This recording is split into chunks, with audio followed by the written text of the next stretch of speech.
Hey everybody, welcome to another episode of the Extraordinary Family Life podcast. Before we get started, I'm so excited about my podcast. Can I use some airspace to share? You guys, cool stuff going on in the Be the Man podcast. Interviewing amazing people who've done incredible things. And so if you're a man or if you know a man, go over and subscribe to that podcast. There's some cool stuff coming. I'm doing another interview today and another one tomorrow. There's some cool stuff coming down. Today, you interviewing the guy that we met? Yes, we met this guy on a hike in Ecuador. Ended up having a super cool connection. His story is amazing, so I'm excited to dig into his. He's done some cool, crazy cool stuff. A British guy. Yep. And so that's tomorrow. And then today is with a guy who specializes in wilderness survival. Like, oh, wow. He knows some cool stuff. But if it all falls apart, you want to be friends with this guy, or at least tap into his knowledge, right? And I'm going through his book right now. It's really cool. So anyways, Be the Man podcast. And of course, I'm just going to use this as a plug here because it's part of my mission and my life's work right now. Is to help men, and what the things that are happening every day inside the Be the Man tribe and the masterclass. Yeah. And stuff is hitting home. Serious stuff, meaningful stuff, powerful stuff, like exciting changes and transformations in marriage, relationship, kids, work, stuff like that. But then crazy stuff. Literally right before you walked in my office, I was reading what just got posted. And it was like a serious tragedy, but a stark reminder of the absolute necessity we have to be prepared as men, to be protectors and providers. Oh, wow. Yeah, heavy stuff. And it, like, it's happening. Something's going on every day, right? And we're getting ready for our man camp. So I've been planning and strategizing for that. So anyways, cool stuff. So if you're a man or you know a man, this stuff matters so much. Get in on it. Okay, so let's dive in. Today we are going to talk about personality and answer some questions that came in, really good questions about connection and marriage. And but in this personality piece fits in all of it, like understanding yourself and understanding other human beings around you is one of the trickiest things in life, because human beings are complex. Absolutely. And we're packing so much, what do you call it? It's like you get input from literally before you're born. You start getting input in the womb. In like imprinting. Yes. So yes, all this imprinting is going on, all this formulating is going on. And it becomes a part of your conscious, your subconscious, your personality. Like there's billions and billions of data points coming into each human being. Right. And it starts to form and shape our whole reality. And we've got to figure out and practice understanding ourselves and understanding the people that are around us. Right. So specifically, we're going to talk about and go through some of Jordan Peterson's Big 5 personality test. And we love this because you and I... Well, I'll back up right there. Well, so for a long time, I despised personality tests because I felt like they were not an accurate, or at least not whole. It wasn't a holistic approach. They weren't totally accurate. They were creating labels. And a lot of people in a box were using red, blue, exactly. Are you these letters or this color or whatever? And people were using that as a crutch or as a label or a box for themselves and for each other. Oh, haha, you do that because you're that. Or, well, I can't help it. I'm this. And man, that would get me so fired up. And I was that way for years, and I still am. Turns out Jordan Peterson was similar. He also hated personality tests. And this one is different because he's done all of the peer-reviewed or looked at all the peer-reviewed research, and psychologically, this one just matches up. It just And works. it's a holistic assessment of That puts you on a scale. on a scale of these major things that as I understand it, all human beings fall somewhere on this scale. Exactly. And it's just telling you where you are at this moment on the scale. And it can change. And it can change. And I think unless it's fantastic, it should change. Yeah. Like if there's a weakness in yours, or say, for instance, your spouse or your children, people you're immediately with, there needs to be some adjusting there and some growing that'll level that out and work through that. So I love this assessment. And it's not saying, well, this is the way you are. It's like, oh, this is where you are on this spectrum right now. And this is what that means to be at this spot in the spectrum. Yes. And that is such valuable information, and why we're going to talk about it. Yes, exactly. But it also ties into this question that we received that I think we'll read right now. But it comes from, we did a podcast a couple weeks ago, and it was essentially a marriage Q&A. And we talked about the cycle of intimacy with sex and conversation, that it was this feedback loop, essentially. And all points of intimacy. There's we talked about the wheel of intimacy. There's so many ways to build intimacy. It's not just sex. It's not just conversation. And in a whole marriage, in a thriving marriage, we need all of those levels of intimacy. In fact, can I do a little sidetrack here for a minute? I've been thinking about this a lot. I think sometimes maybe it's just subconscious, or maybe it's just kind of a default thinking. We think, well, I'm going to get married because we're in love. This is exciting. I love you. You love me. Like let's get married. Let's start a family. This is going to be so exciting. And we somehow just think like that'll just carry over. Right. Like it'll keep going. But this idea, this imagery that's been in my head the last few days is that what got us there, like it dries up or dies or wears out. I mean, whatever the word is, like what was there, it won't last. It dissipates, or it's exhaustible. That was the one thing I was thinking about. And it's also exhausting. Like, can you imagine if you lived? Are you saying that it's exhausting to live with me? That's exactly what I was saying, babe. No, I remember actually my dad saying something about this, and it came from C.S. Lewis, these different types of love. And this type of love that we experience when you're in love, it is very exhausting in that it uses up a lot of resources, mentally, physically. Like you stay up later, you talk, a lot of energy, emotionally, exactly. A lot of energy goes into that type of love, which is what draws you to getting married. Without that, I don't think people would get married, because they would be like, yeah, what's the big draw? You know what I mean? So it's necessary for that. But at some point, it does have to, biologically, it has to dissipate so you can still function. So you can go to work and you can make money and you can order the groceries. Yeah, I wouldn't leave your side ever. Yeah, I wouldn't, exactly. Wouldn't go work. Nothing would get done. You wouldn't survive as no a species. Sleeping. Yeah, exactly. No, so that's really what it's like. And so it has to dissipate once that marriage is made, so that you can function in the regular world and create something else besides just love, right? What else is there? What else? That's what people think, though, That's what I still think. You're the best. Okay, but you're right. So it's exhausting and it's exhaustible and fitting in. Oh, keep going. I was just going to say, because I'm not trying to say that we're not in love. We are in love. It just transforms into a deeper, stronger type of love that's not. It can. That it's more sustainable. Always. Right. Yes. It's more sustainable. Well, and it has to be, this was the thought I kept having, and I really want to emphasize this, and hopefully the way I'm saying this, or maybe you see it a different way, but this principle I hope sparks for those of you listening, that it kind of clicks. It has to keep growing. It has to keep renewing.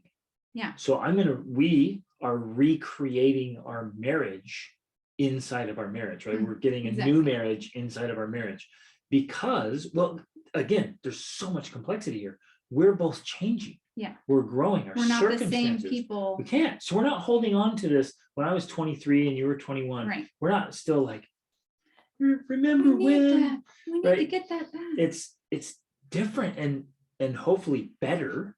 Oh, But some absolutely people, better. well, it is for us, but I'm saying for other people, hopefully as it changes, it gets better. A lot of times it just changes for the worse, or it just kind of dries up, or it's exhaustible. What you had, it gets exhausted. And so you're married for 5 years, and then all of a sudden you're I think like, that man, we just don't have what we used to. And then you hit 10 years or 15 or 20, and you're like, we're just hanging on I would because say 20 years ago we said we would. right. That's lame. I would say that is probably one of the main reasons for divorces, because that's what's happening. What they had, they're trying to live off of that. They're trying to sustain their marriage off what they had when they got married, and it's not enough. No, that's all used up. Yeah. And instead of regenerating and creating something new and deeper and better, they're living on fumes. Right. Or we can go to another metaphor. It's a bank account. Mhm. And honestly, I know you're passionate and excited and love when you get married, but let's be honest, it's a pretty small bank account. Right. It's like you're poor starving college students, and your concept 10 grand of and love, you're like, yeah, your concept of love and life, you're like, we're loaded, this will last forever. exactly. And so you get married with your 10 grand in your account, and that just gets used up, and then you're just hanging on saying, well, we started this account together. We'll hold on to this last cent till the bitter end. You're like, man, why aren't you making more deposits? Why isn't that account growing? Why aren't you banking on millions now? Exactly. Well, it's because you're not recreating your marriage. Yes. You're not building on it. And we will always come back to this point of working on yourself first and foremost, more than you do on anything else. And we're going to get into this with the personality piece. It's like, I have to work on me, because that's an investment in you. Yes. And then we work on us, and that's an investment in us. And so we're renewing and recreating and revitalizing the marriage as we go. Otherwise, this runs empty. Yeah, exactly. Whoa. Okay, keep going with the question. Okay, so back to the Q&A podcast we did previously, and if you haven't listened to that, you should. We just talked about the cycle of conversation and sex. Specifically, we're focusing on that because I think ultimately, even though you can connect intimately in a lot of other ways, I think those two pieces are the linchpin of a marriage relationship, because that's what holds it together. It's like the glue. It's the most important piece. But the question came back of, well, that's great. And I get a lot of fulfillment for both of those ways of connecting, having conversation, having meaningful conversation, and sex. But I feel like, specifically in this case, my wife doesn't want either of those as much as I do, right? So that's part of the question. My wife doesn't want that as much as I do. So is there something I'm missing? Or, well, what is it? Let's pause there for okay, a second. let's pause there because this can go both ways. In clients I've worked with or couples I worked with, you'll have one of the couple. It can be the man or the woman. Either way, this rotates all the time, and it shifts all the time between personality. What we're going to talk about today. Sometimes, yeah, the one of the couple has the much higher drive in a lot of things, and the other one's just. And sometimes it works where the other's like, well, I'm just totally content. I'm just along for the ride. It's great. I love it. And then sometimes they want to take a stronger role, or one might be very energetic and the other one kind of passive, and the other might be very talkative and the other kind of quiet, or extrovert, introvert, or whatever. It works out in different ways. Again, this is all going to tie in later with the personality test. It'll all come out. What I really want to emphasize here is maybe clarify what we were talking about the type of conversation that works for each person. That's what I was actually trying to get, because I don't want to read the whole thing. It is kind of long, but what I'm trying to summarize is they're saying, I love to connect intellectually through conversation and meaningful conversation, but my wife doesn't seem to have as strong a need or drive for that. And of course, my sex drive is higher too. And one of the things we thought when we were reading this is like, okay, there is a little bit of misunderstanding here, because we were talking about meaningful conversation. In fact, that was one of the questions we were answering in that last podcast. But connecting with your spouse through conversation, especially your wife, is not always about intellectual, meaningful conversation. And we're going to explain this for a second. Because that did come up, because for us, the two of us, that's unique for us. We Yes. love discussing big philosophical ideas. We love Right. just reading complex, difficult books and history and philosophy and science, and we love But geeking that's out. also developed over time. Yes. Well, we did We kind kind of start that way. reading, but that's unique to us, and so we don't want to say that's what's, couples are banking on, this intellectual or meaningful conversation. What I do want to emphasize is it is conversation, and the quality and quantity and the outcome that might look very different for each couple. Right. The other thing we want to mention, though, we want to really emphasize here too, because here's a problem I could foresee in this situation, or one like this. The husband is thinking, oh, we're going to have conversation and that's going to connect us. And in his mind, he has a definition of what meaningful conversation looks like. I can see this. I'm coming in with my book, and it's like, Right. I've been just wrestling with Rene Descartes or something. Yes. And I'm like, I'm going to go connect with Rachel so we Exactly. can make love later. Yes. And the wife has a completely different definition of what she wants this conversation to She's look like. thinking, Well, this is what I want to explain, because sometimes the emotional connection that happens through conversation for a woman is not any sort of conversation that a man would want to have. Okay, which means it may look like her. Okay, wow, that's worth saying again. Just emphasize and repeat that. Okay. The conversation the woman wants to have is the type of conversation the man is not interested in. That is so important, because if I mistake this and I think Rachel wants to connect with me through conversation, I'm like, I got it. I know what we're going to talk about. Mm-hmm. And it's going to be, and I'm picturing it in my head, we're going to have this great discussion about these really important things. And then she'll just feel so in love with me. Mm-hmm. We'll have this magical evening afterwards. It's going to be the best. Right. But you're But saying sometimes what happens that's not the case at all. is that what the conversation ends up looking like is a crying, complaining sesh that he feels defensive or guilty or being attacked with. Or now I need to get work. Or get now to I work got to go to fixing work all those fixing problems. all the problems she's complaining about. When for a woman, she needs an outlet, mentally and emotional.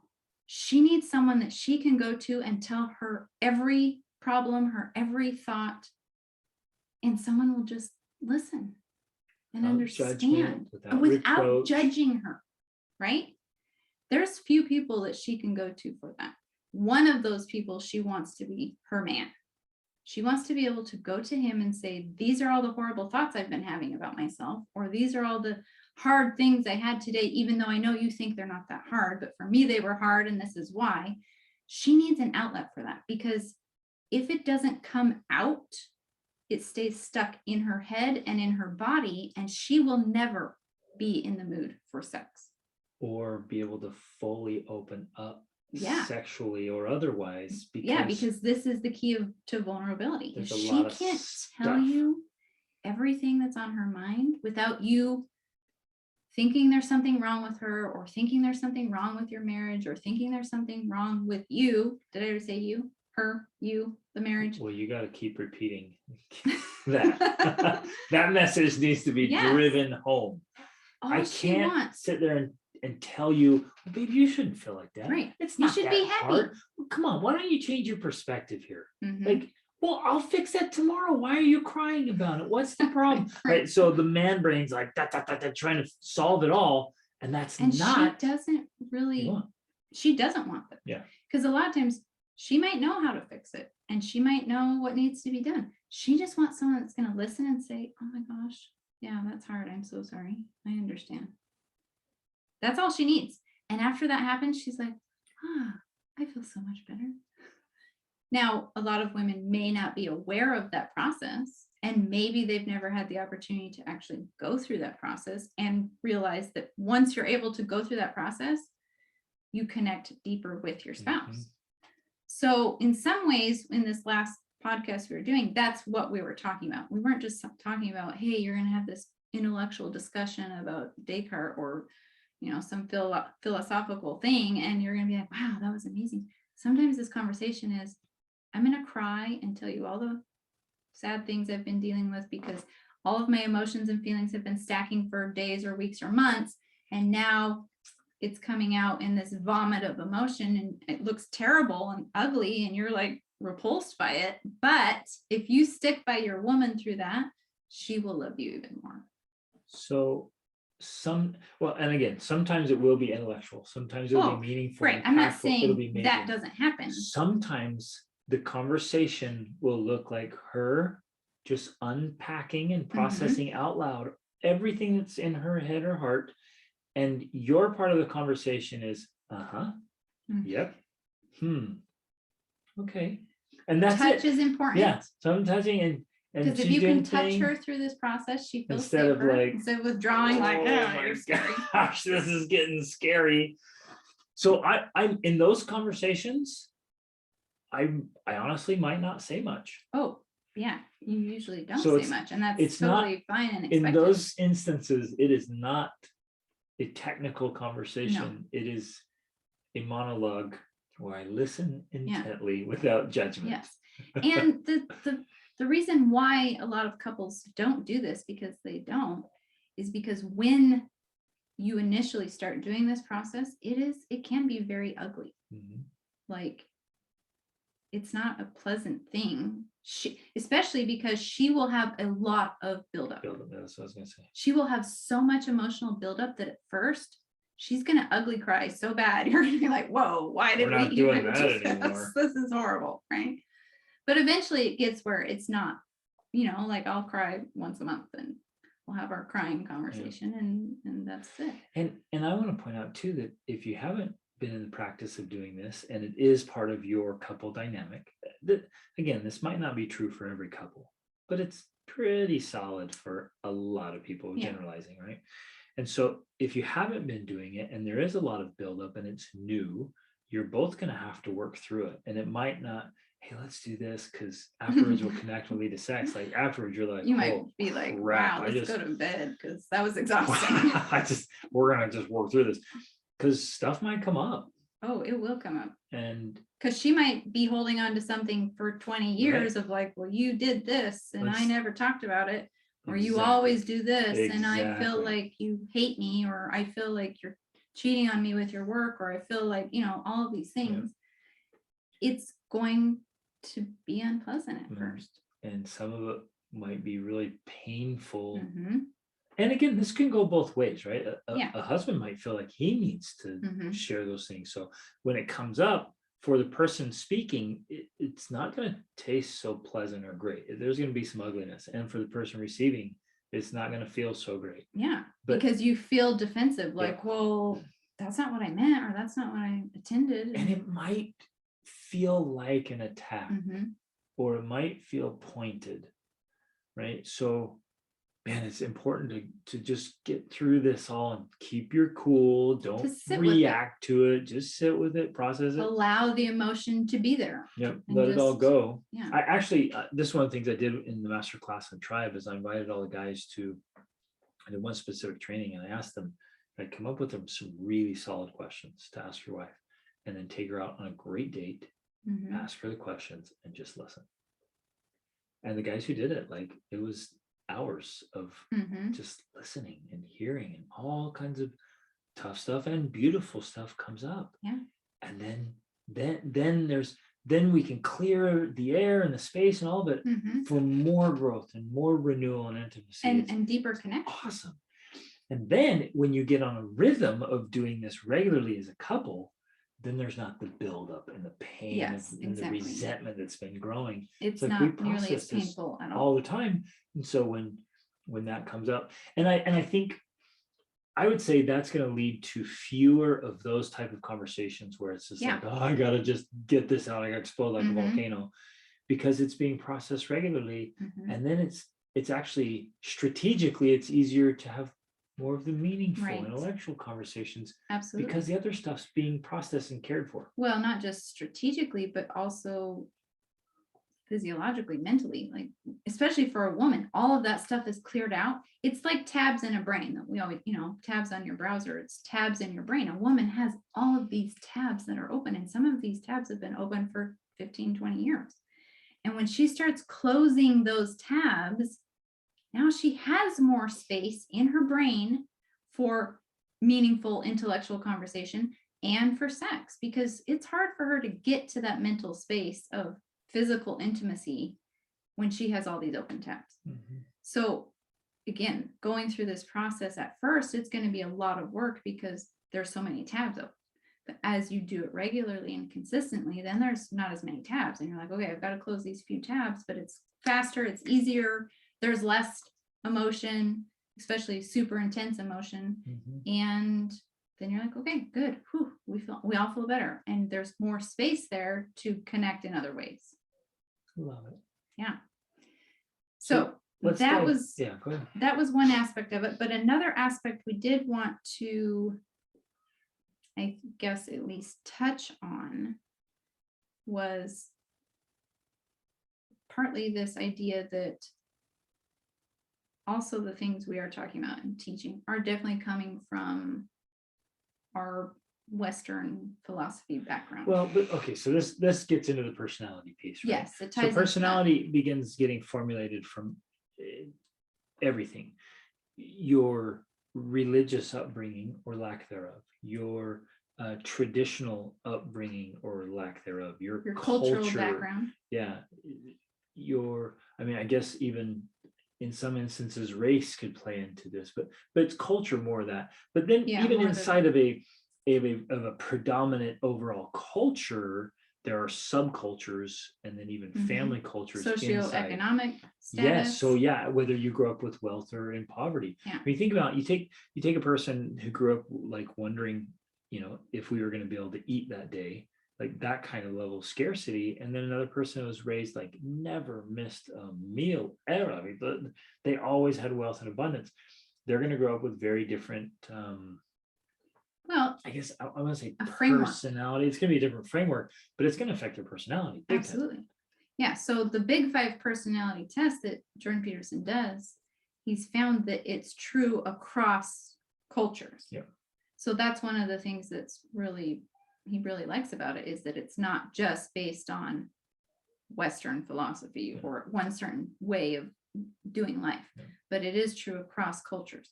But what I guess I'm trying to say is that we also need to take that into consideration. When you are in a relationship with your spouse, you need to consider their background, of course. What culture do they come from? What socioeconomic status did they have? What, religious background, educational background? All of that's going to play a part when you're trying to have a conversation with them or interact with them. So that's another thing to think about when you're like, well, my spouse likes this more, and their drive is not as strong for anything, sex, conversation, whatever. It could be that that's playing a part. And so you have to also work through those aspects to figure out, why do you view it this way? Why do you think about it this way? Why aren't you as interested in this?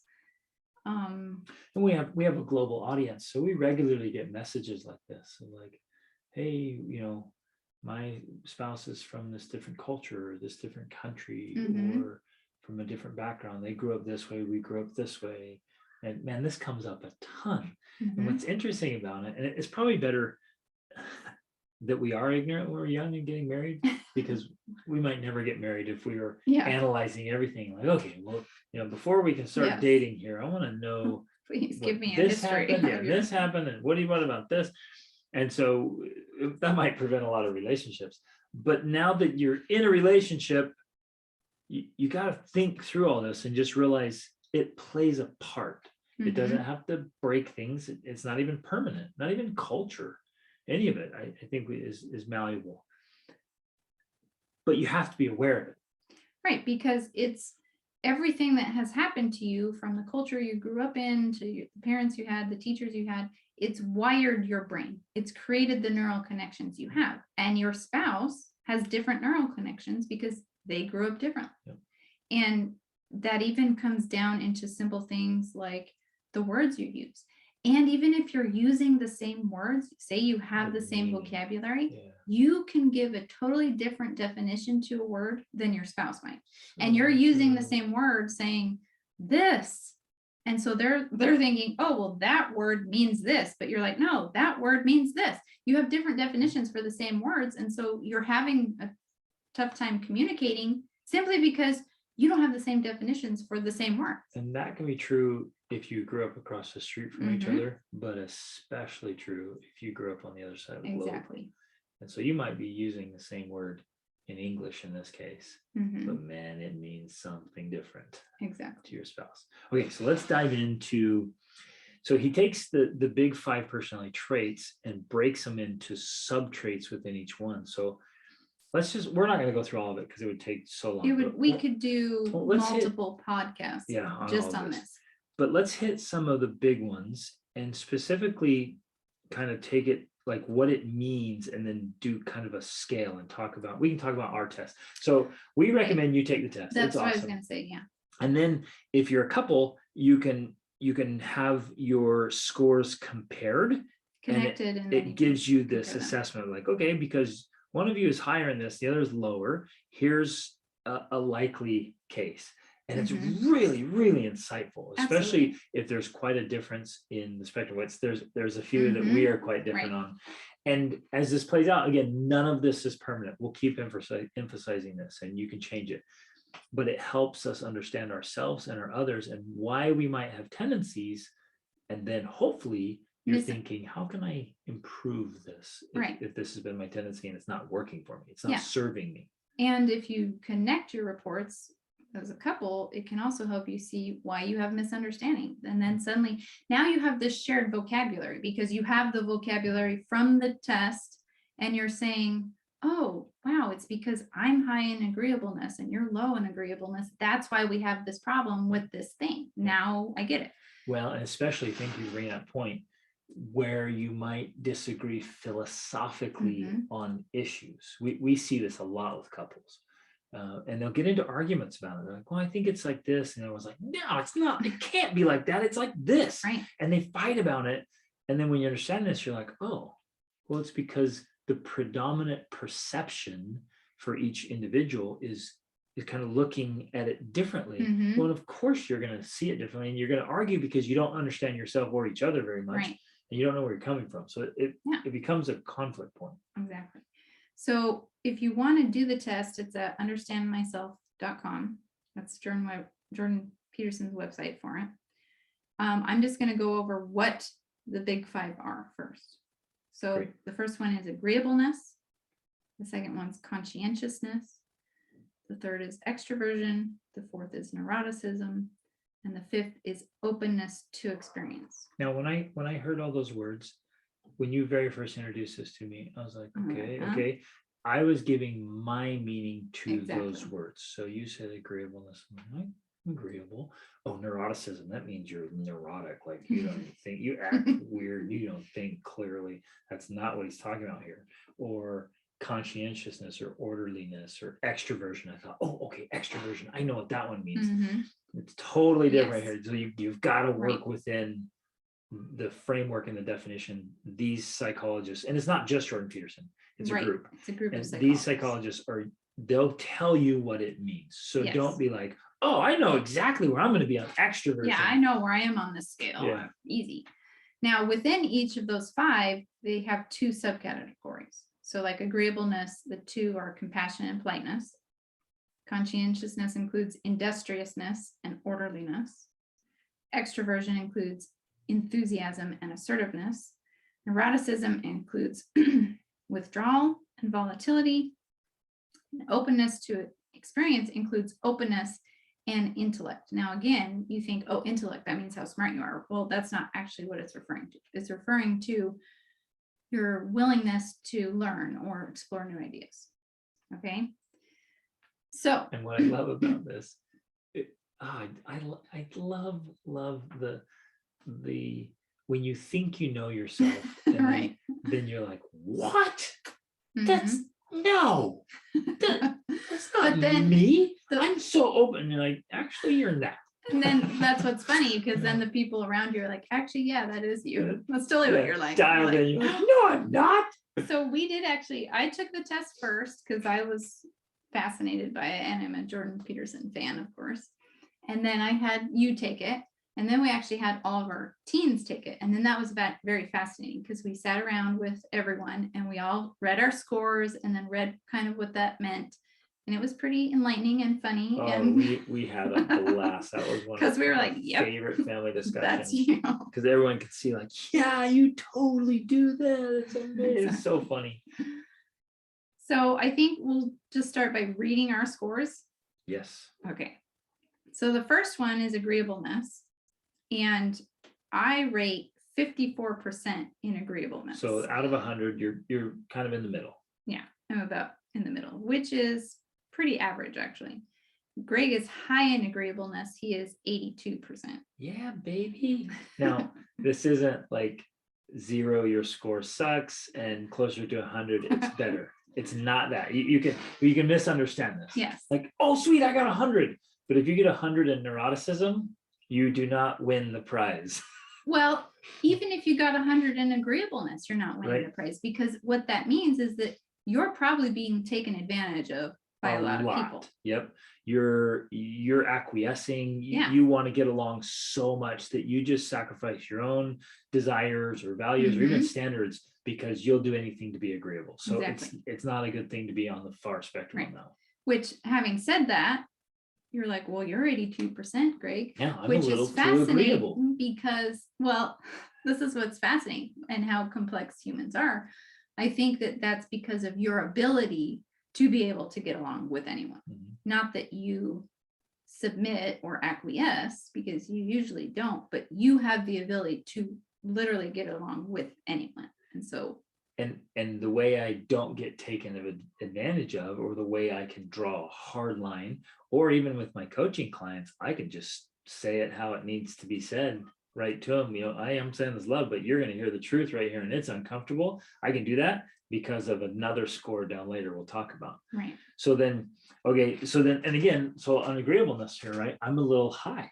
And so I need to be aware of that. Rachel's right in the middle, but I need to be aware of this. Like, I'm a high in agreeableness. Is that a strength? Could be. Every strength usually has an inherent weakness. So I need to be aware of that.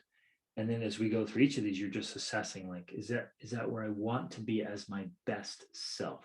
And so we can adjust, but let's keep going through. Okay. Now, part of agreeableness is, well, okay, so just really quick, because I'm scrolling through our results. They have all of this stuff. It's like, here's the implications of agreeableness as a couple, and it goes through what this means, because you have different scores in agreeableness. Or even if you have the same scores, like if you're both extremely agreeable, you might never get anything done because you're both like, whatever you want. You decide, dear. Right. And if one of you is really high and the other one's really low, then the one that's high might be like, you end up your whole marriage. Right. Well, it's just acquiescing you to the defer. other spouse. You just defer. Yes. And then you feel quietly resentful and unfulfilled because we always do what you do. And like, well, every time I ask what you want, you just say whatever you want. And so then it gets in this conflict. Because the one spouse is higher in agreeableness and the other spouse is lower in agreeableness. So then it talks about your virtues and faults as a couple in the framework of agreeableness. But okay, so then part of agreeableness, one of the things is compassion. Now, this is what my family loves to laugh at me about. I'm 36% compassionate. I'm not a compassionate person, which means it doesn't mean I don't have any compassion. It's just very much like, hey, I expect you to fulfill your duties, and I'm not going to feel sorry for you if you don't do it. Like, get your act together. Come on, get it done. That's how I treat myself, and that's how I view the world, of like, just take ownership, responsibility, and do it. Greg, on the other hand, is 95% compassionate. And again, as you go through these and think about them, there's reasons for that. Oh, absolutely. Like the things I suffered and the hell I went through, and then going out into all these places around the world and seeing deep suffering and hearing, well, and I get to work with people every single day. So I hear the story behind the behavior, why they do what they do, why they are what they are. Almost always has some story. And man, it has just massively grown my compassion for people. And so I'm strategic about that. That is a chosen thing. I'm extremely high in compassion through my experiences and by choice. Like I've chosen that one. Yeah. And well, a couple things here. One of them is I find it interesting too, because I know you are also very low in compassion, if that's what we want to call it, towards people who you think should know better. Right. They have all the advantages, they have all the opportunities, and yet they destroy their life. Like you have very little compassion for people like that. So it's fascinating because you do have a lot of compassion in a lot of situations, but you can also be extremely hard fierce, and like, judgmental on. There are instances where you might see this as you as listeners or somebody from the outside might see that as a weakness or a flaw in me. There are a few instances where you might be like, dude, you have no compassion. Exactly. Like you have no heart. I'm like, that sucker knows better. And he violated and crossed that line. And ooh, man, that's when my fierce warrior comes out, like, you piece of garbage. Exactly. Now, but on the overall, other hand, extremely high in compassion. Yes, but then on the other hand, I know when I was taking this test, I had a hard time answering the question. Sometimes they want you to go through it once and no input from anyone else. You're not supposed to like ask other people their opinion. Like you're supposed to take it by yourself, take it one time. That's supposed to give the most accurate response or results. I've had clients take it and immediately say, I want to retake it. Exactly. I don't like my score. Right. But I had a hard time answering some of the questions because I thought, well, it depends. It depends on whether I'm interacting with my family or if I'm interacting with people in the world. I tried to give my answers on how I would interact with people in the world, where I feel like they would have been different if I based it off of interactions with my family. Because with compassion, I feel like I'm a lot more compassionate with my family members. And with people you know and care about. Yeah. Where in your case, like strangers, you're like, they do their thing. And so you're right, there's more complexity. There's layers of complexity and personality. So you might be extremely compassionate with children, and especially my children, not compassionate with adults. Yeah. Or you might be compassionate with the elderly, and not so much with you, not you, Rachel, but just in general. A person might be compassionate with the elderly or people who are ill or something. There's massive amounts of compassion. Like, no, you're healthy. I have no compassion for you. Like, go. Right. I have little compassion for healthy looking men who are begging on the street, because I'm like, dude, go get a job. Right. Yeah. But I do have a lot of compassion for begging children in other countries. Like I've seen that in India and Guatemala, and I have a lot of compassion for that. So it definitely changes, right? Yeah. So yeah. There's a lot to this. Okay. Another part of agreeableness is politeness. Politeness, I love this definition. It's essentially like compassion is telling people what, wait, I can't even remember it now. So I just ruined it. Compassion is, I can't even think of it. Well, read the definition. I know, but it's not right here. It's essentially politeness is telling people what they need to hear, where compassion is telling them what they want to hear. It can be like that. Okay. That was one of the things I remember reading. Okay. Compassion is telling people more what they want to hear because you're trying to help them feel better or expressing sympathy for them. Where politeness is like, no, I'm going to tell you what you need to hear. Even if you don't, if you're low in if you're low in politeness, you're more likely to do that because you're going to tell them what they need to hear instead of focusing on what they want to hear. And I think I messed that up. Because I think that if you're high in politeness, that's what you're doing. You're telling people what they want to hear. So it's not compassion, it's politeness. If you're high in politeness, you're telling people what they want to hear. Or if you're low in politeness, you're telling them what they need to hear. Okay, that makes sense. That's what it was. Yeah. Okay. And so again, just a reminder here, polite in this case might not be the definition you use for the word polite. So I think that's a great way of what you were saying. It does say, though, it means you can be obedient and deferential to authority. So or respectful. if you're high in politeness. Right. Yep. So if you're high in politeness, so I'm 71% in politeness. I'm actually higher in politeness than I am with compassion. So even if I don't feel sympathy for you, I'll still be nice to you. That's essentially what that means, because I'm high in politeness. Where And you, I know Rachel well, she'll, even if she despises something, or totally disagrees, or she'll just kind of stay quiet, or she'll go along. Like if the groups, we do this. Again, she won't ever compromise her values or standards, and she's fierce when she needs to be. But if like, if it could disrupt things, she's more likely to go along. Yeah, because I don't want someone to feel embarrassed or uncomfortable in public, especially. So I'll go along out of politeness, where I may be like, no, you're so wrong on that. But I'm gonna smile. But also, I also have the ability to understand why they might have that view or opinion. Like, be like, I can see where you're coming from. It's totally wrong, because I've also looked at this other side of it, and I, analyzed it. But I'm gonna be nice and not say anything. But Greg is 45% in politeness. Yep. So you're higher in compassion, but you're lower in politeness, which is why you can easily call people out on things where I won't say something. Yep. Or you'll just be like, no, dude, you're wrong. And that's where these two instances balance each other out. Mm-hmm. But what if I were, for example, and again, we're going through these, you guys, not so you learn about the two of us, like you could care less. It's so you're learning these principles and ideas, these practices, and you're understanding yourself and understanding your spouse and your children and other people. Yeah. You might be going along and be like, whoa, that's so insightful, because I know someone who's super high in compassion and super high in politeness. Man, they just go along with everything. They'll say whatever needs to be said. They'll do whatever needs to be said, even if fundamentally, like, they think it's wrong or disagree with whatever. They're just all the way over to that far side. And it actually, you might think being really high in compassion, really high in politeness is a virtue.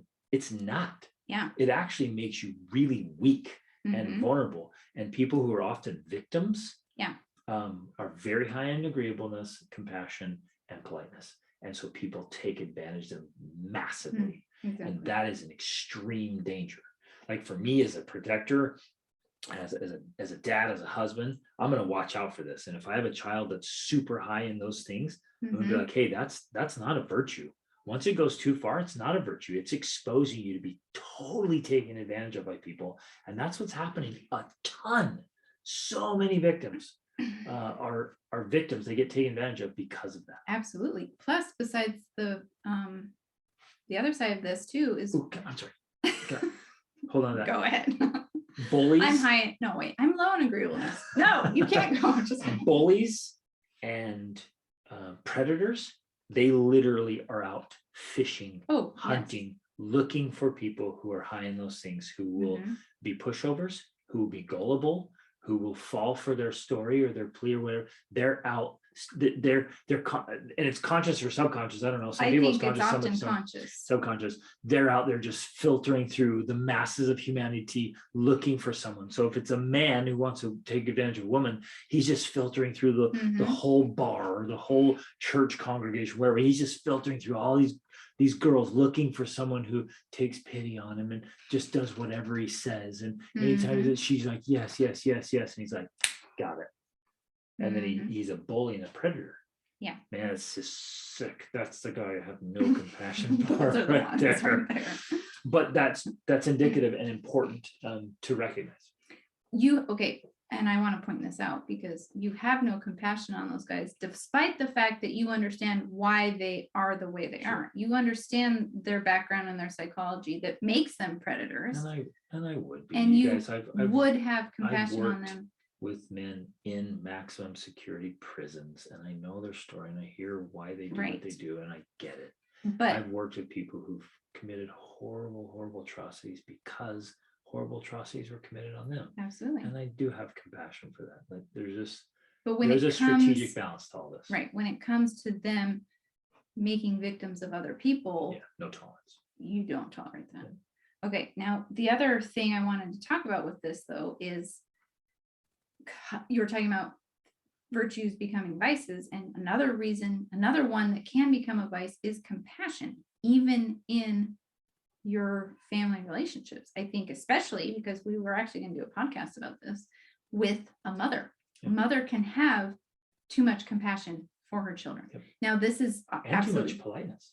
Oh, that Yeah. too. This is absolutely necessary when your children are small because they're completely helpless. So you have to have a lot of compassion to keep them alive, but you have to lessen that compassion as they get older because otherwise you are crippling them. You are making them incapable of growing up and becoming adults by having too much compassion for them and doing everything for them, or lessening the consequences, or easing their challenges. Because when they're really little and they fall down and get scraped, that's great. Have compassion, and then okay, you're tough, you got this, you're good to go, keep going.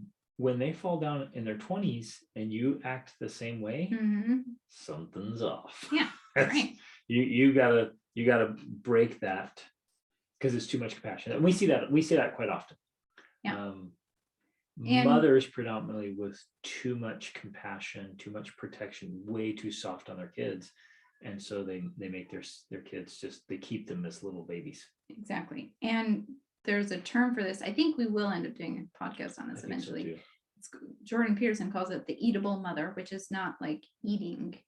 One of our children was like, you're eating the mother? What? Weird. It's eatable, like from Oedipus Rex, who is a play about it's kind of twisted. A son falls in love with his mother type thing. Yeah, it's all messed up, but it's a different principle. And it's the principle that you are not allowing your child to get away from you. You want to be the mother because that's your role. And without that role, you feel lost and hopeless. And so you keep them a child so that you can stay their mother. Anyways. And this fundamentally and philosophically becomes a problem because we get thinking in our society that compassion is such a virtue, that being nice and kind is, we shouldn't go into this because it'll be the other podcast. I just have to go off for a second because what you reminded me of was Spider-Man No Way Home. Okay. We watched this as a family and you left finally because you were like, I gotta go. It was messed up. And it was messed up. And this is one of the top if not the highest producing movie ever worldwide. And what they were teaching in that movie was completely messed up psychologically. They were putting compassion as the highest virtue, even at the expense of sacrificing everything else just to save bad guys from themselves. We could honestly do a whole podcast about talking about this because we talked about it with our kids afterwards. When you start allowing predators to keep being predators and to keep taking advantage of others because you want to be so compassionate. Right. And that's where compassion becomes a vice. When you let people commit atrocities or crime or take advantage of you or others because you're too high in compassion. Right. Ooh. Yeah. That was. But this plays out in a marriage too, you guys, where you might one of you might become the child wife or the boy husband. And if the other spouse is high in compassion, you tolerate it. Right. If you're high in compassion as a woman and your husband just acts like another one of your children and you let him because poor guy, he works hard. He's had a hard life. Yeah, he's poor little, I'm gonna take care of everything for him. He stays a little baby. And I need to talk to him. Like he needs to come meet with me if he's a baby man. Or the child wife, right? The husband's like, no, I'm gonna do everything. My wife's fragile and she's sensitive. I'm just gonna do everything for her. I'm gonna take care of it all. So she sits around watching soap operas all day, whatever, right? And she becomes completely incapable. Yeah, she's a child wife, like Dickens talked about. So again, that's where it becomes a vice. Absolutely, right.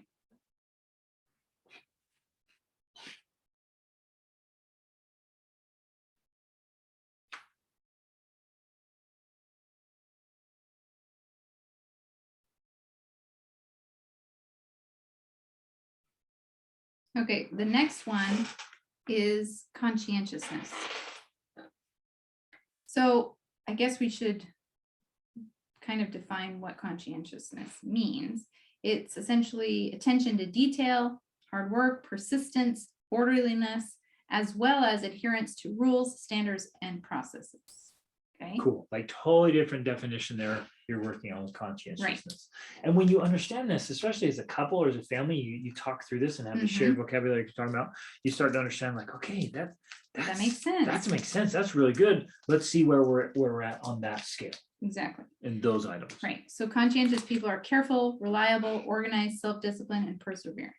Where unconscientious It's really people, fun to kind of self-assess yeah, yourself on those before you take the test. Like, am I high in those things? Yeah. And maybe think through it. Or before you read your scores or something, kind of read that and just kind of see where you think you land. Yeah. Okay, let's keep going. Unconscientious people tend to be laid back, less orderly, more inconsistent, and less reliable. They like to procrastinate and are less likely to persist when pursuing goals. Okay, so conscientiousness, I was very high. Are you late a lot? Are you messy and chaotic a lot? I had some coaching sessions this morning where we were talking about how the chaos in your mind becomes chaos in your closet or your bedroom or your car or your desk or your work. And it's just like, and everything feels cluttered and or in your schedule. Tell me about your schedule. You're all over the place. And so because that's what's going on in your mind. Okay, so I was 96%. Yeah, baby. That's Rachel my strength. gets the award. But you because you're very orderly.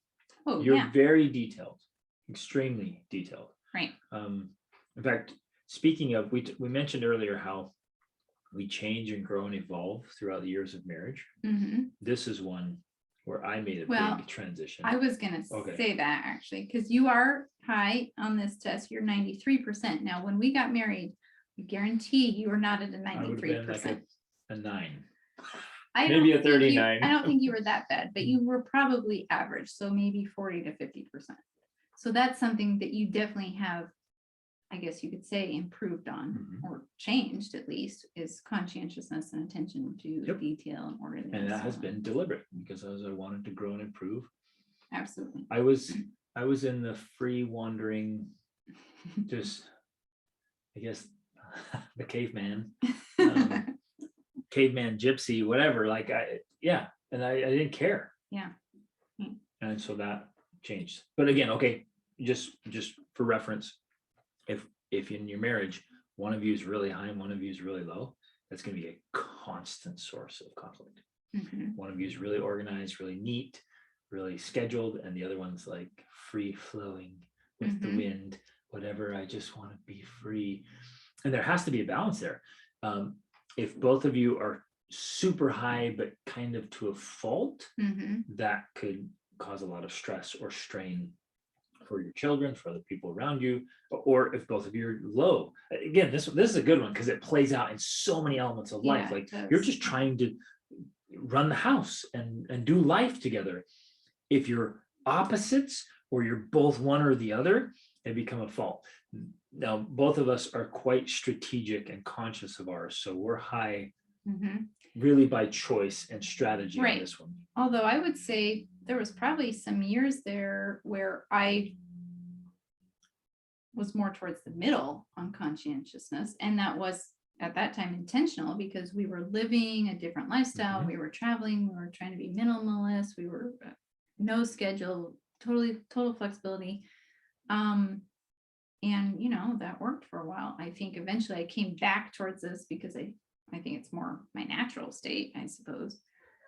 And I think even though we both have very high scores, I would honestly say, not that this is rude, I would say your score is maybe a little bit lower. And I think that it keeps me more balanced ultimately, because otherwise, if you were as intense about things the way I'm intense about things, I think our house and our life would be a lot more.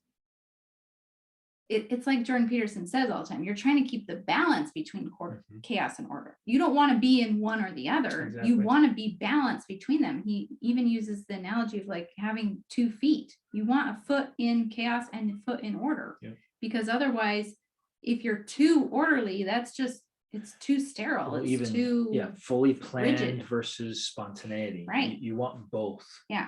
And if you're too spontaneous or too planned, things get out of balance. Right. Yep. So I think you have the ability to be high in conscientiousness, but I think naturally you're a little more relaxed, honestly. I like adventure and spontaneity, and in that there's not much conscientiousness. Although it's interesting because, and again, I think the whole idea here is you're not stuck. No personality is permanent. And if you're trying to be your very best self, you're consciously working on all these areas of your life, and you're going to be kind of playful and free flowing and have a good time, but you're also going to be dead serious when it's time to be. Right. And for me, like even when we're out adventuring, man, I'm crazy high in conscientiousness for any risk, any danger, any threat. You're paying attention to all those details. I'm going through street smarts and book smarts and survival smarts and fighting smarts. I've got all this stuff going on, but man, we're out having a blast and having a good time and trying street food and talking to strangers and going everywhere, places we've never been before. I'll lead trips to places I've never been. I'm like, let's go have a party. Right. But I'm also simultaneously really dialed in on things that matter. Right. So I'm working both awareness. Yeah. So the way that any of these can manifest may look totally different. Even if we have the same exact scores, the way it plays out in the real world could look very different. Yep, absolutely. Yeah, that's a good one. Okay, so part of conscientiousness, one of those things is industriousness, which has to do with like how much you value hard work, how guilty you feel when you're not meeting expectations, how much, you finish what you start, you adhere to schedules, things like that. I was 93 in industriousness, and you actually came up as a 95. Yeah, baby, yeah. I beat you. Woo! Not this competition, but let's all make notice that I beat Rachel. Because Rachel can get things done. Now, this is interesting though too, because industriousness has its faults, of course. You may judge others harshly. You may be likely to believe that people fail due to their own mistakes and failings rather than due to external circumstances. I think in some ways that's true for both of us. We tend to have this view that if you do the work and if you take the right actions, it's like a formula, you'll produce these results. So that can be a fault sometimes, where I think that's where your compassion balances that out. But for me, I struggle a little more because I'm lower in compassion. Like, come on, just do it. Get it done, people. Did you do the work? If not, you get the reward, buddy. And then the other aspect of conscientiousness is orderliness. I was 95% in orderliness and you were 80%. So this is where I think, again, what we're talking about, how it can play out differently in the world. You're high in conscientiousness, you're paying attention to the details, but your orderliness is less, meaning, your desk's not in a perfect row with all the pencils and everything in order. It's you're paying attention to details that matter to you. Yep. Does that make sense? Okay. Extroversion. This podcast is starting to sound like it's about us. It's not about us. We're just sharing our results for context. Hopefully you're all going here. Okay, interesting. Who do I know that's like this? What about myself? And you're thinking through the dynamics of it all. And I hope this is helpful walking for us, because it's playing out in our relationship and with our children and with people we work with. And so we're trying to just give you a shot. We can't go and talk about somebody else's score. Right. So we have to talk about ours. Kids. Right. But I hope this is giving you an idea, and as you're going along, everything's kind of clicking for you, like, okay, that's interesting. Yeah, I feel like I'm this way or my spouse. And take the test so but then realize that this is what's going on. There's so much going on behind the scene that you may not be aware of. And it might be causing conflict, or it might be amazing. You're like, gosh, we've always had this work out really well with our marriage. Well, this is going to be part of it. These elements here, what's at play here? What's going on behind the scenes? Exactly. Because I know for us, we learn a lot by having real life examples. And so we're just in this case using ourselves as a real life example, because it just helps to solidify it or shed light on it for your own situation. Yep. Okay, extroversion is the next one, which this is associated with positive emotion and an enthusiastic and assertive approach to the world. Okay, so it is connected in a way to extroversion, like being extroverted versus introverted. But introverts have extroversion, if that makes sense. Like you could be an introvert and have a lot of positive emotion towards the world. And so you could be an introvert that's high in extroversion because of your positive outlook or something like that. But though, generally, if you are high in extroversion, you usually make spontaneous, fun, and enthusiastic partners who are motivated to seek out excitement and thrills. That's me. Okay, this is where it's funny. Because I am 18% in extroversion. Super low score. They're gonna send you back to the remedial and class. despite what I one. said about you could be an introvert and have a higher extroversion score, that's not true for me. I am low in extroversion. I'm typically calm, quiet, and reserved partners. So now this is saying actually now, because I was thinking that this was different. People who are low in extroversion are also known as introverts. So I guess in this case, it is a direct connection. You could, if you are high in extroversion, you are an extrovert. Although I think with the other parts of extroversion, there's withdrawal, which we'll get into. Yes, okay, that's what I was thinking. There's other parts of extroversion that can be different, even if you're an introvert. Okay, so anyways, I was 18% and you were 99%. Okay, so here, this one's a perfect example of, well, and there's another one coming in Neuroticism, where we are vastly different. And this has played out in, you can imagine in a marriage, 21 years, how many times something like this would play out. Right. And we've had to navigate this. Now, is my, what was I, 90 what? 99. 99. So it's the highest you can get. You can't get 100. You can't get 100 because I got the highest score possible for extroversion. Yes. Okay.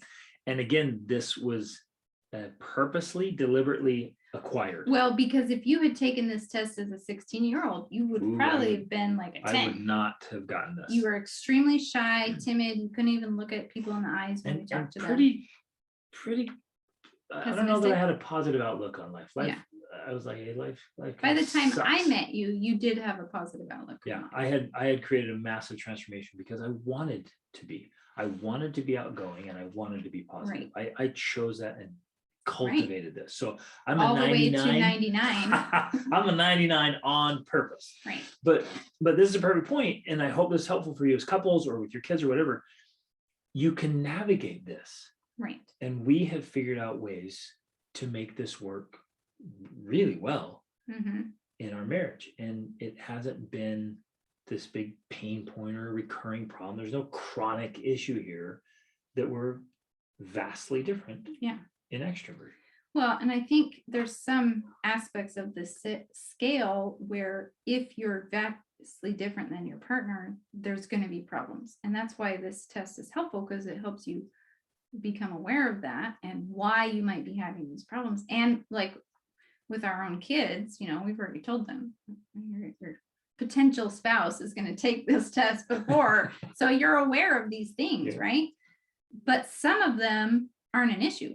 You can be extroverted and I can be introverted, and that's fine. We can make it work. Now, for some people that might be a problem, but there's, what I'm saying? It just depends on where you're at, that either it causes big problems or it balances you out. So, well, this is something interesting.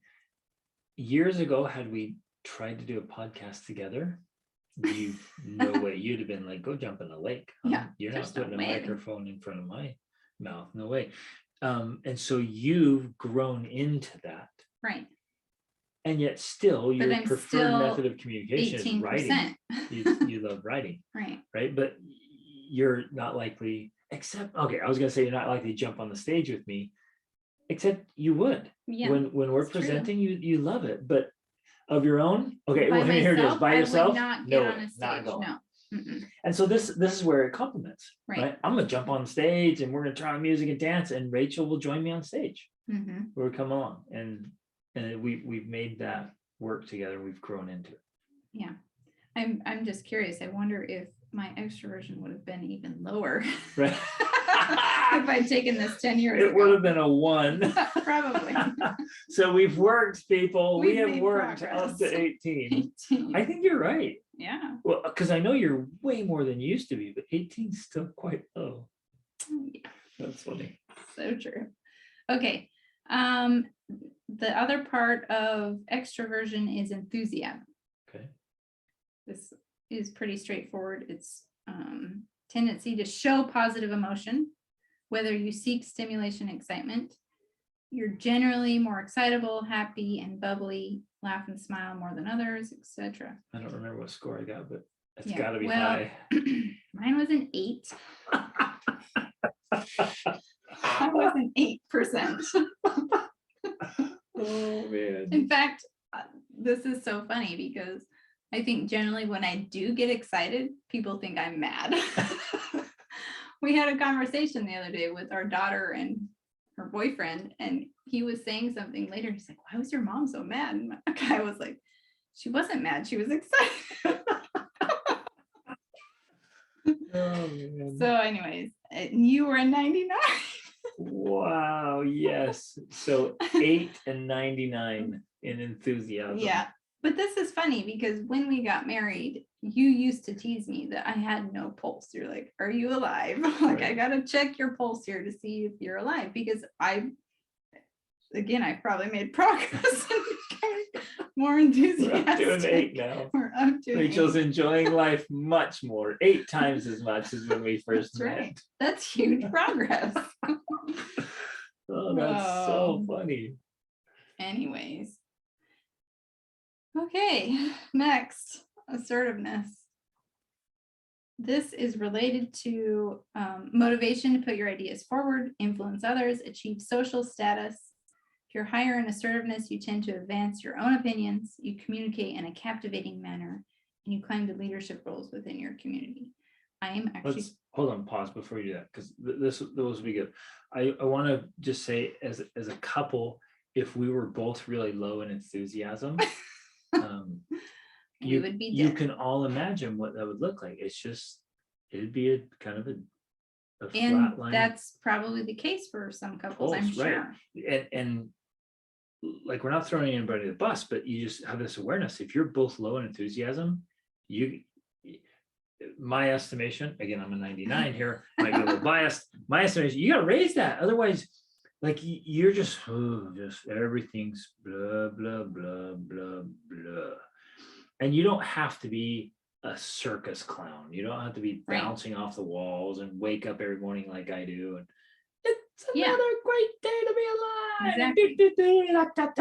You don't have to be that, but you also don't want to be the Walking Dead. Right. If both of you are zombies, you're gonna raise little zombies, and the poor little things will just be like, "Life sucks, then you die." Right? You're gonna raise Eeyore. So you got to be aware of that, right? Well, of where this plays out. And again, like, despite my low scores, I have learned to be more, I think emotive is one way to describe it, because that is one of the things it's talking about. It's how much you show positive emotion. I've learned to feel positive emotion and then show it. Right. And so I've learned to show more positive emotion, even in simple ways. Like, it's not the way you do it. I'm not yelling and screaming, but I'll sing, or I'll hum, or I'll talk about, oh, I'm so grateful for this. I'm so excited for that.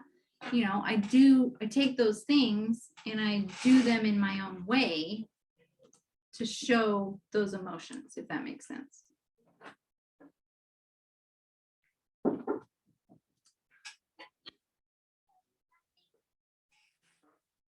What do you need to show it?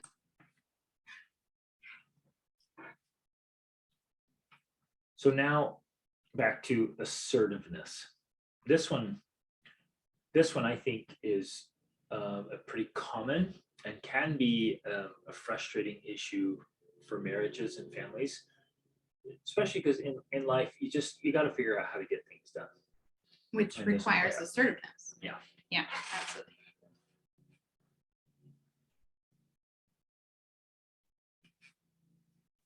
Okay, so I'm actually typical in assertiveness, which means 41%. It's interesting. I thought you would have been higher. More assertive. Mm-hmm. well, maybe not. Like getting things done, you're really good at just getting. Which I things think done. happens because of the orderliness and conscientiousness. That's Right. why I'm able to do that.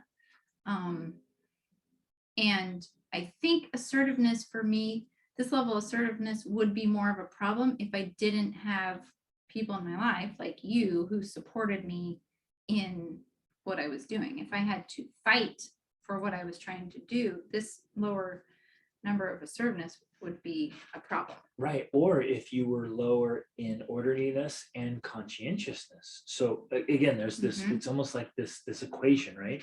And so because you're higher in those, it carries the assertiveness, where if you were low in all of these and say you take this test and you're like, you're low in conscientiousness, lower orderliness and assertiveness, you're going to struggle getting much of anything done. Exactly. It's going to be really hard for you. Now you were at 99 assertiveness. You're kind of extreme here in a few things, you know, you're just like bang all the way up there. And that's where, again, a lot of this, most of it, you guys, it's hard to even articulate, but I've been consciously, hyper consciously, maybe working on myself since I started at 16. When I went on my own, I started reading books. I'm like, I don't want to live a sucky life. What do I need to learn so that my life doesn't suck? Like, that was my driving question. And then as I bumped up against weaknesses or faults or things, I'm like, hey, what do I want to be good at? What do I want to be really strong in? And I realized there are weaknesses built into every strength, but I chose the things I wanted to excel in so I could create the life I wanted to. And this is one of them. Yeah. And, you know, in a marriage, this could potentially be a problem, something like this, where you're extremely high in assertiveness. Now, again, I don't think that this is because you're a domineering person, because it does say people who are very high in assertiveness tend to take charge. They put their own opinions forward strongly. They tend to dominate and control situations, or romantic partners, right? I don't think you're high in assertiveness that way. It's just because you are high in confidence and competence. So I think it's that type of high assertiveness. If not, this could be a problem because I'm average, right, or below average. You could be dominating or asserting your way of doing things all the time because you're higher in assertiveness. So this, I can see this being a potential problem. Right. That could be one of the inherent weaknesses in being really assertive. And I think my high assertive score is just in directing my own life. Like, I am going to live my life and I'm going to do what needs to be done. I'm going to live in a great way. But I think knowing, I remember thinking about this when we were, when our kids were really little, knowing that my drive could be overbearing. And so I had to temper it down to a 99. I scaled back to 99. No, I had to temper it in its outward explosion. Yeah. That hey, this is for me and how I lead my life, but like it doesn't have to carry over and push that hard. Yeah. So in this case, I think your assertiveness is inner. It's not always outwardly demonstrated as a 99. Yeah. But I guess what I want to again bring up for people listening is you need to be aware of this, because if you are naturally more assertive than your spouse, you could be domineering over them without knowing it. You're just like, this is just, you know, yeah, I make the decisions. I do this because that's how I am. When your spouse might really, maybe they're resentful and you don't know it because they're way less assertive.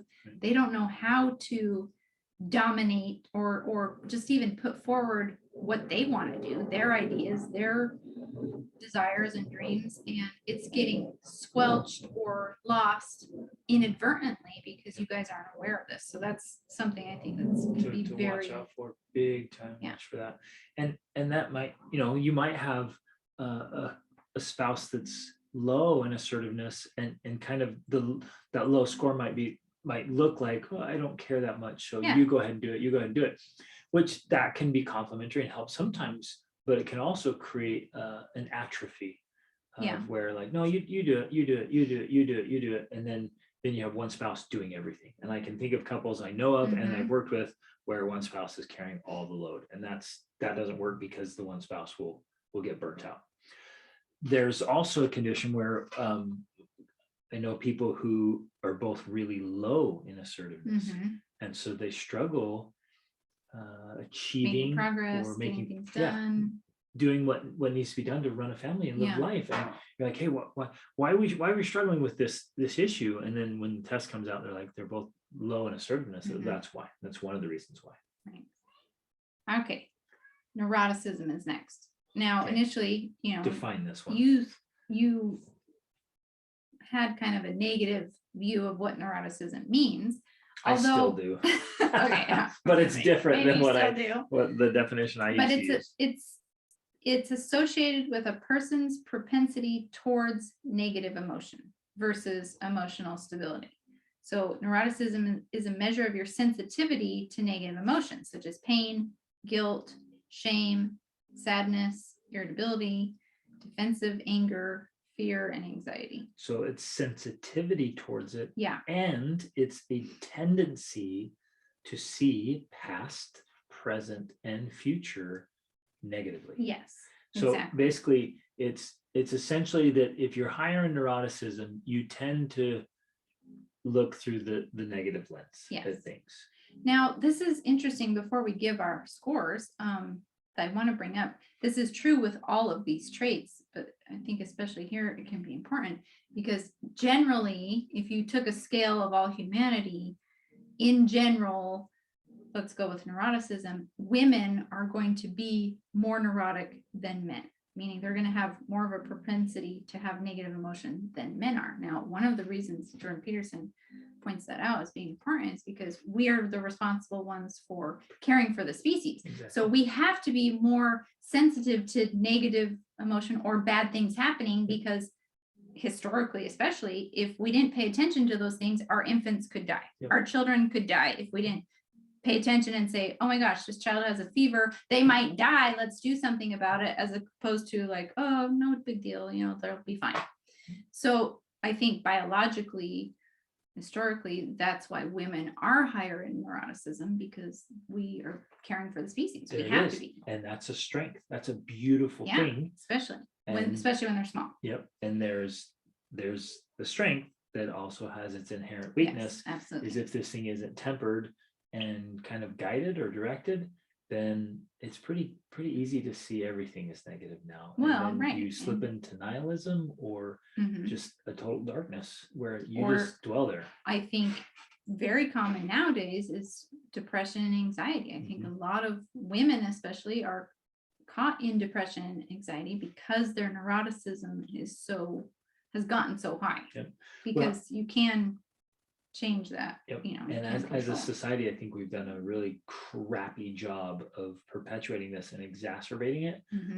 With the news, almost all news is negative, and then it's spread. So now we have this generation that has higher levels, both in intensity and number of individuals, higher levels of depression, anxiety, just across the board, and a lot of negativity. And so we're in a time period definitely where this has been conditioned into a lot of people and perpetuated and exacerbated. It's a problem. Yeah.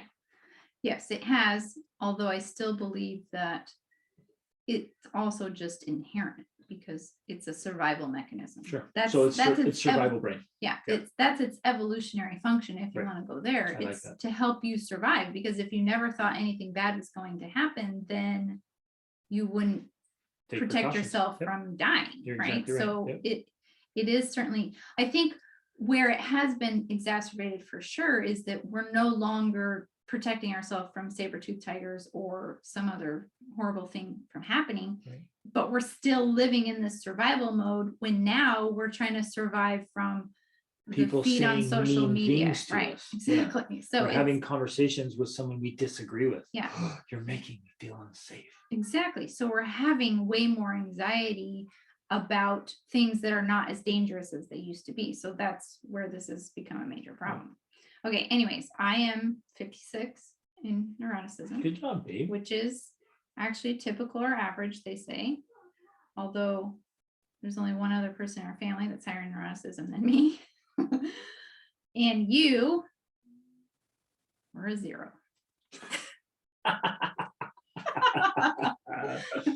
Yay! 0 for me. 0. Which is probably pretty accurate. I think I have all the negative emotion and you have not. And again, this, you guys, I don't want this isn't about the Greg and Rachel show, but I hope it's all insightful. This again has been extremely strategic. Okay, if anything else, I keep talking about my journey because I want you to know that personality is not permanent. Yes. Man, I was born into a situation in a family that, like, life motto was life sucks, then you die. That was the family motto. And when I was out on my own, temper. Yeah, oh man, I had a fierce temper, and when I was out on my own, life did suck. And sometimes I wanted to die. And I thought, just everyone's a rotten turd. Like, you can't trust anyone. They'll take advantage of you as soon as they get a chance. And, oh man, there were these time periods where I was like, this is horrible. Life is horrible. Existence is horrible. What's the point? Right? So I was in that dark hole. But as I started to grow, I realized for myself, I'm like, I don't want anything to do with that. Now, I'm not naive about the darkness. And I'm not Pollyanna. Well, actually, Pollyanna gets a bad rep. I think that's a great book, and she's awesome. I think Pollyanna's awesome. And I think putting on that lens of seeing the good and looking for the good in bad things can be a fantastic thing. Again, the inherent weakness there would be naivete, right? Where you're just kind of clueless and like, oh, nothing's bad and nobody's bad and everything's good. Right. Nothing bad will ever happen to us. That's naive and dangerous. But I wanted to see the positive outlook. I wanted to turn down my sensitivity to negative emotion. Right. And it's not that you don't feel negative emotion, but I think you feel it's when it's rare, when it's relevant or important. Like when your brother died, you cried. I felt the full weight of it. Yeah, you were extremely grief-stricken. But that was an appropriate response. Like, that is an appropriate response to the death of your brother, would be that kind of emotion. So being low in neuroticism doesn't mean you don't have negative emotion. It just means you're going to feel it when it's appropriate, where, you know, I might cry over a made up sad thing in my mind, or that's not going to happen for you. You're not going to be crying over something you think of in your mind. Right. I think another potential danger here is some people might kind of numb. They check out. And so they don't feel very much. That could be also an inherent weakness in a very low score. And a very high score, and I've had clients score 99. That's the highest score. In a very high score, they're going to see everything in their past, everything in their present, and everything in their future as negative. Which is essentially hard. Yeah, you're thinking of the worst case scenario all the time. Yeah. And you're looking back, for example, into your past, and what you think of is the bad things that happen.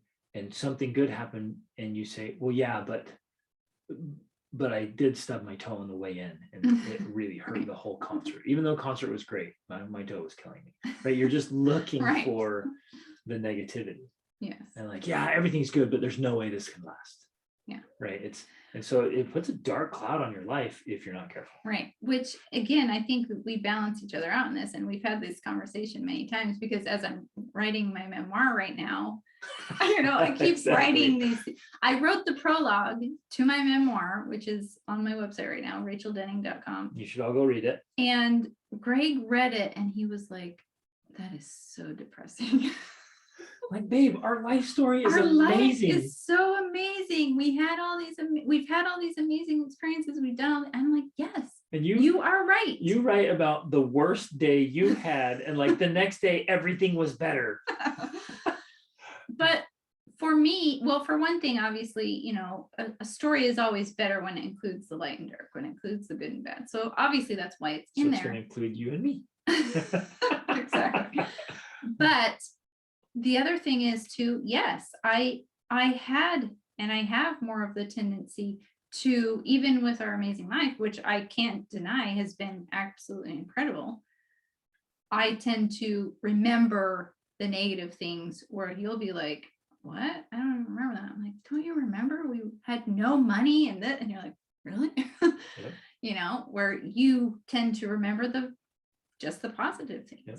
Now, that's not necessarily bad or wrong. It's just very different. And our awareness of it has helped us to understand and navigate these situations instead of like, no, you're wrong. It wasn't like that. It's just like, oh, well, this was my view. And it plays out that this scenario, our difference here plays out a lot. Mm-hmm. And you're right.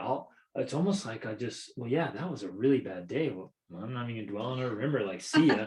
I'm like, that month was amazing. It was the coolest adventure ever. And you're like, well, don't you remember how we got there? I'm like, oh yeah, that was tough.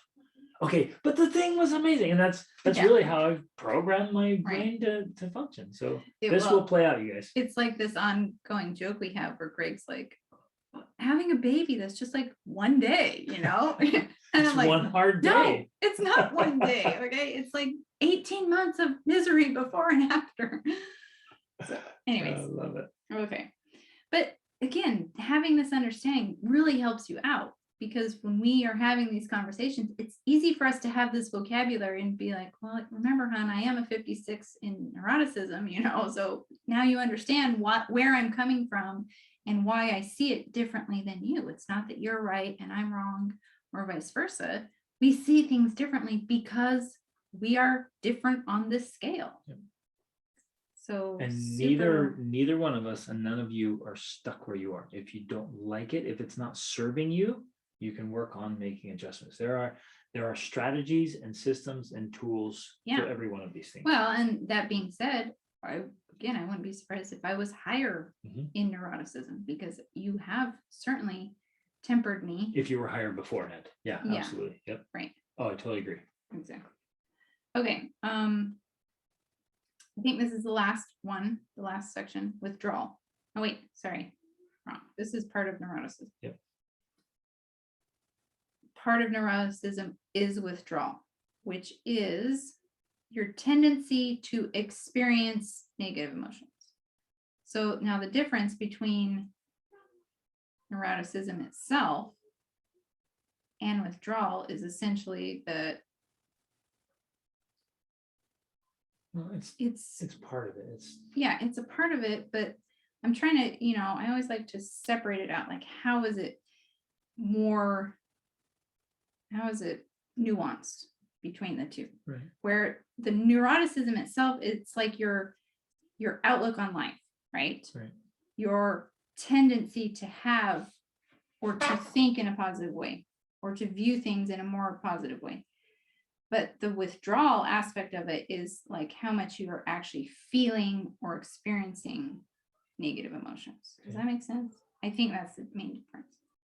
So it's like if you have sadness, doubt, worry, or you tend to be calm or anxious, to withdraw from an uncertain or unexpected situation. Okay, so because of your negative emotion, you're withdrawing. That's withdrawal, right? You're having negative emotion, and so you're withdrawing from the interaction, the family life, the experiences, right? So this is playing out in your life because you aren't interacting. You're not engaging with the family because you feel negative emotion. Where, like for you, I think especially, even if you feel negative emotion, you're still able to engage in a positive way. That's definitely something you're great at, because no matter what you're feeling, you're able to switch that and still engage positively with, depending on what the situation calls for. It's not that you do that all the time. You'll withdraw when you need to go think about something or solve a problem or whatever. But if you need to be engaged, you'll be engaged. Where I think if you're higher in withdrawal, you don't have that same ability. Like, you're feeling the negative emotion. It's more intense. That's one of the things it says. You feel it more intensely. And so you avoid uncertainty or anxiety provoking situations, right? And this one is where it begins to really play out Right. in behaviors. Yeah. Exactly. And I mean, we've seen this before in couples and in family relationships, that if you're higher in this neuroticism, and especially if you're higher in the withdrawal as well, because you could be high in neuroticism and be lower in withdrawal and still engage or whatever, but it just starts to create this cycle of disengagement. Yes. Well, and pain and frustration and hurt, and it'll start to snowball. I have clients who've Exactly. been high in neuroticism and high in withdrawal, and man, that just, everything feels like a dark cloud, and it starts to wreak havoc on your life. Well, because the irony is, the more you withdraw because of your negative emotion, the more the negative emotion remains. Where if you engage in the world and you do something to try and change that state, like that's how you change your state. That's how you get more positive emotion, is by engaging in things that are going to bring those positive emotions, which isn't going to happen naturally unless you're intentional about it. So I was a 57 in withdrawal, which is pretty much matches up with my neuroticism score, and you were 0. Got another 0. So that might have been a little confusing, but I think hopefully that clarifies it a little bit of the difference between it. And then finally, the last part of neuroticism is volatility, which is kind of just the mood swings, essentially, like your emotional stability.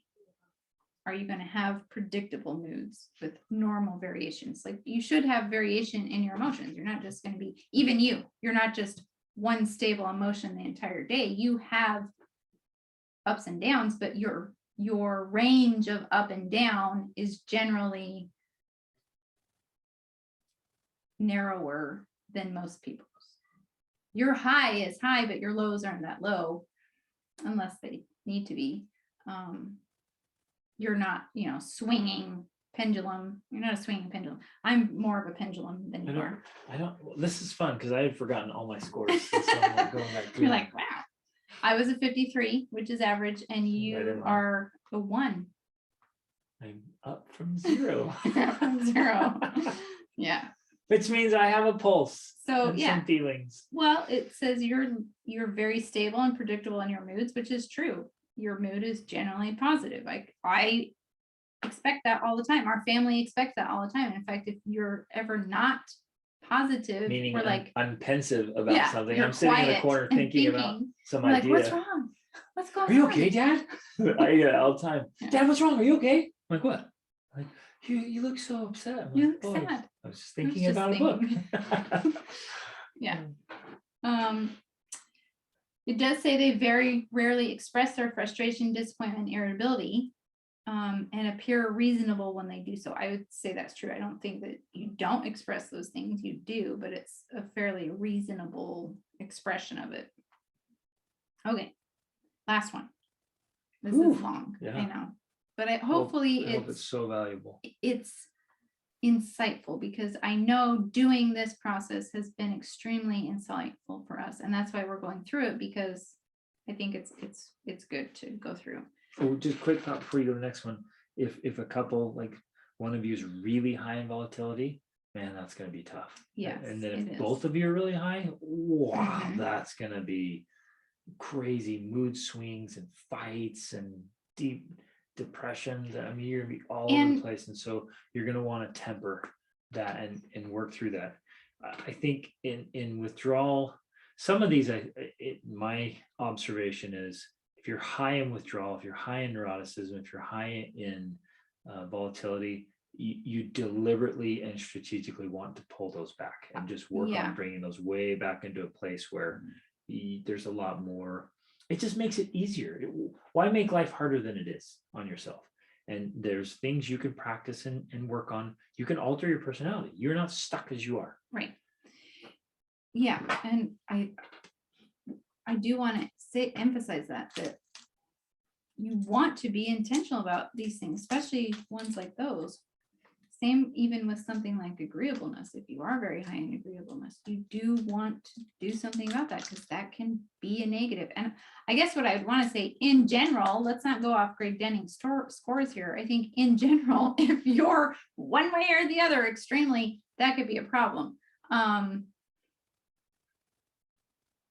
Your case is interesting and unique, that yours are deliberately chosen and cultivated right. and developed. Yeah, developed. And again, I think, like we mentioned before, there is a lot of complexity here. None of us are these things in every situation, in every circumstance. At home, we might be different than we are out in the world. And that's true with you as well. And so your score probably isn't a 99 all the time in every situation. You just have this ability to go to that level as required or necessary. I think it's the ability to be there when you need to be there, if that makes sense. Because yes, you are an extreme personality, but it's also in a balanced way that's not unhealthy, I guess is what I'm trying to say. Anyways, openness to experience, which means a person's interest in novelty, art, literature, abstract thinking, philosophy, as well as a sensitivity to aesthetic emotions and beauty. Oh, I like all that. Yeah. So I was a 75% in openness to experience, and you were a 99% openness to experience. Oh, well, the other thing I wanted to say too, because you were talking about this with going through this, I've skipped so much of this. Like there are paragraphs and paragraphs on every single one of these that obviously we're not going to go through because that would just take too long.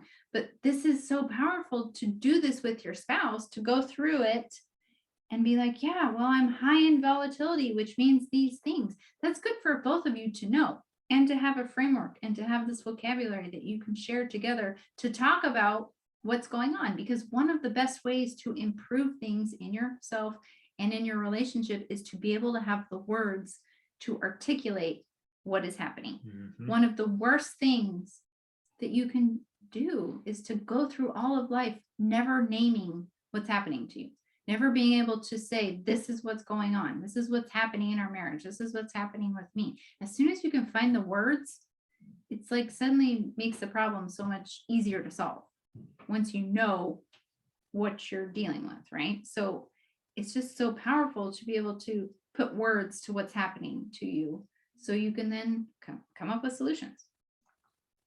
Okay, so you're 99. This includes intellect, which again is not how smart you are, but it's your interest in ideas and abstract concepts.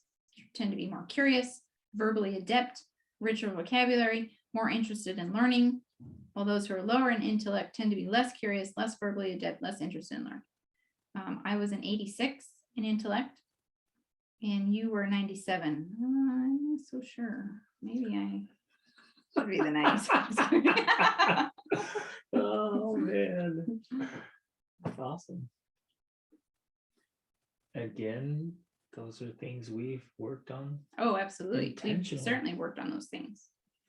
I would have had vastly different scores. Absolutely. But no, both of us. This is 20 years ago. Who I want to be, and this is how I want to live. And this is the best version of myself. And so I lean into those things across all of these things. Like I'm crystal clear about the kind of man I want to be. And so I work on that deliberately, intentionally, strategically, day in and day out. I have plans and habits and routines and rituals and patterns that I follow to get to these places. Right.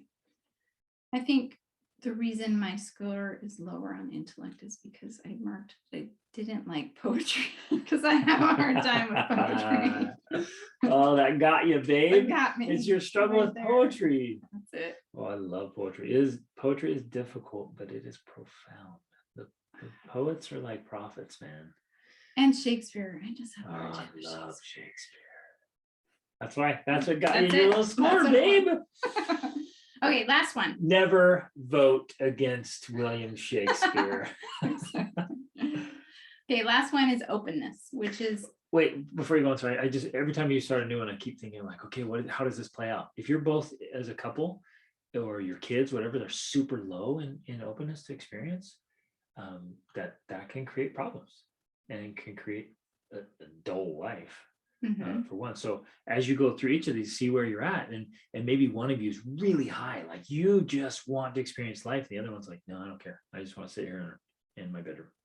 That's going to be a challenge. And so you're going to have to work through those things. And in all of these, my advice always is lean towards the better. So if I'm kind of sloppy towards the higher ground, higher ground. Higher ground. That's the way to say it. So let's say I'm kind of sloppy, disorderly, a little, chaotic and whatever. And Rachel's more orderly and which more clean again and was the organized and neat. case with our marriage. I pulled you towards those things. And there's a source of conflict there. I'm like, she wants it one way. I'm like, I don't care, babe. It doesn't matter. Well, what should we do? I feel strongly about, I don't care. It doesn't matter that much. She feels strongly like it does matter. Let's do it. Well, let's go towards higher ground. If she wants our bed to be made super nice and look great and everything to be ordered, okay, let's go there because it's higher ground. Now it can go too far, but if where it has to be absolutely perfect. One of you is like, no, health matters. Let's eat healthier and feed our children healthier. And the other parent's like, it doesn't matter. Just enjoy life. We can eat snacks, whatever. Like if there's you both are trying to hold your ground, well, go to the higher ground. Eat healthier. You made it sound like snacks are a bad thing. What you mean is like junk food. Junk food is what I meant, exactly. Because we snack all the time. But if one of you is like, junk food is what makes life happy, and the other one's like, no, kale chips and seaweed make life happy. No way, we do not. Oh, okay. I just had to throw out some extremes. But go to higher ground. I hate kale chips and seaweed. I'm not going to that higher ground. I don't think it's higher. That's a real thing. Okay, openness. So this is people who are higher in the aspect of openness tend to be artistic, creative, sensitive to beauty. I was a 51%, which is average. And you were 97. I don't know what to say about that. That's that. I was going to congratulate your mediocrity. Wow. Thank you. My mediocrity. Yeah, that one I don't know. I'm sensitive to beauty, I think. And I feel like I'm actually artistic and creative, but not as much as me. Wow. Funny. Okay. I think in this instance, you feel like you love to create, and every single day you're creating. Now that's not necessarily like you're painting pictures and things like that. You're writing and you're creating content and videos and things like that. So and I've chosen to be reachable, teachable, and touchable is how I call it. Like I let things affect me, and the beauty of a flower and sunset and the intricacies of a bug just you certainly are more that way than I am, for sure. I love this whole world and its workings and the body and how everything works, and it's just so cool. Where I'm kind of like, yeah, that's great, but let's make a plan here. I'm conscientious here and orderly. Yeah. Okay, I hope you guys, this has been helpful. It was long. It was about us because we're the only ones we can talk about this openly. Right. And I hopefully that's insightful. If you want us to talk about you, send us your scores. Send us over your scores. We'll do a podcast on you. No, just kidding. Maybe, kind of. That might be really fun, actually. Yeah. So, well, actually, no. If you do it and you're back like, hey, we're totally different. We struggle with this. What can we do? How can we improve this? That might be fun to do some of those podcasts. Absolutely. But anyways, it's not permanent. It's not fixed. You focus on being your best self. See where the differences might cause chronic conflict and work on it. Like you can work through these things, and you see some of these scores, Rachel and I, are very, very different. And that's okay. We still have a legitimately extraordinary marriage. And we've learned to work together and work around those things. So it's totally possible. And if you're both weak in a certain area, then that awareness is powerful. And you Knowing realize, that. man, we've got to set up some systems to compensate for our combined weakness here. Yeah. Love this stuff. Okay, love you guys. Thanks for listening. This has been a long one. You guys are awesome. Love you. Reach upward.